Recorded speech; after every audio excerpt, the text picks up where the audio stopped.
January 1990. The Soviet Union is teetering on the brink of collapse. A frigid winter wind whips across Tyumen's Roshino Airport in western Siberia.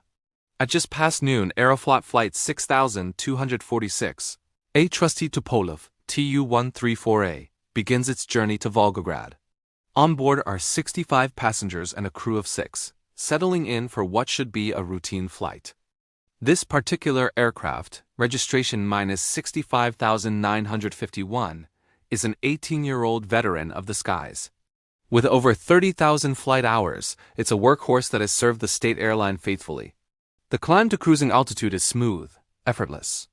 The jet slices through the overcast sky, reaching 35,000 feet. At 12:45 Moscow time, the crew radios their position, reporting a steady course. Everything is normal. 4 minutes later, normality is shattered. A piercing alarm blares through the cockpit. Fire in the rear cargo compartment.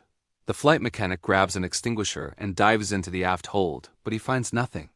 The fire is invisible, a phantom menace, but it is very, very real. Deep within the fuselage, near frames 48 to 50, frayed electrical wiring has short-circuited. It's a tiny spark, but it ignites a catastrophic chain reaction. Flames begin to consume bundles of critical cables, and the aircraft's nervous system starts to fail. The cockpit lights up like a Christmas tree with a cascade of false warnings. Excessive bank, one screams. Engine number 1 fire, shouts another. Dangerous descent speed. The pilots are battling an information overload, trying to sort real emergencies from phantom signals. At 12:43, the cockpit voice recorder goes silent, its power severed. 4 minutes later, the main black boxes, the parametric data recorders, also die. The crew is flying blind, their instruments turning against them. The radio landing system flickers and fails. Yet, miraculously, the aircraft remains physically controllable. Outside, a moderate northeast wind pushes swirling snow, reducing visibility to just a few kilometers.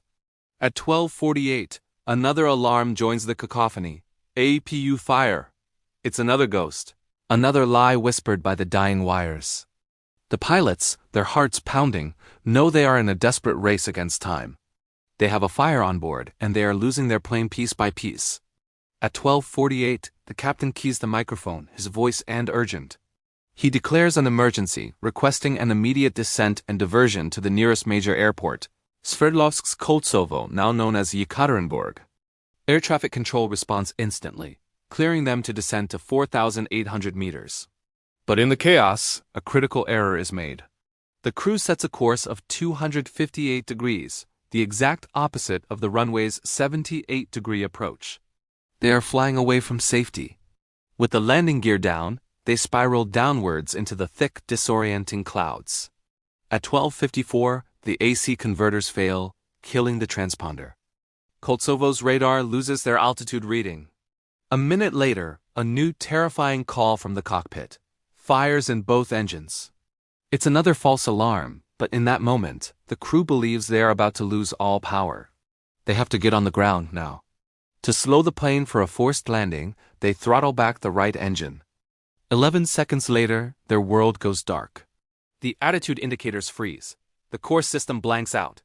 They are completely blind, flying a crippled jet through a blizzard with no instruments to guide them. Off-airport landing, the captain declares, his voice strained but steady. Peering through the windscreen, straining to see through the swirling snow, they spot a chance. A flat, snow-covered field, about a kilometer long, 49 kilometers west of the airport, it's their only hope. At 12:56, the Tupolev makes contact with the ground. The landing gear, not designed for this kind of impact, immediately buckles. The plane skids for 148 meters across the powder, bounces back into the air for a moment, then slams down again. It bounces a second time, then a third, each impact more violent than the last. On the final impact, its nose is pitched high. It spears a frozen irrigation channel, and the force rips the entire right wing off the fuselage. The loss of the right wing sends the plane into a sickening, unstoppable roll. It flips belly up, scraping inverted across the snowy field for hundreds of meters. The tail fin and stabilizers are torn away in a horrific screech of metal. Finally, it plows into a belt of trees. The forest acts like a shredder, tearing the aircraft apart. It comes to a halt 1,028 meters from its first touchdown, a mangled, smoking wreck near the town of Sverdlovsk.